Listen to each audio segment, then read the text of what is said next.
Okay guys, we got a 2009 GMC here. It is a 2.9 GMC Canyon with a 2.9 engine. We're doing an oil change. If you need to do the oil change on this, the filter is a 3506.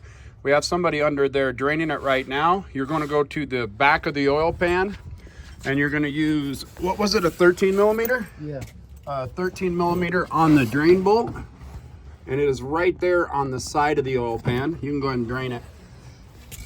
And that would be on the driver's side. So you're coming straight down on the oil pan, driver's side, about in the middle of the oil pan.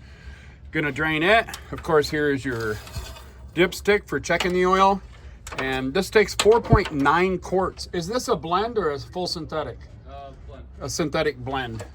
And it is a 5W30 weight is what you want. 4.97 quarts, so 5 quarts. And then just let me show you on this stick. This is empty, of course, and this is full. But between this line, from this line to this line, is equivalent to 1 quart.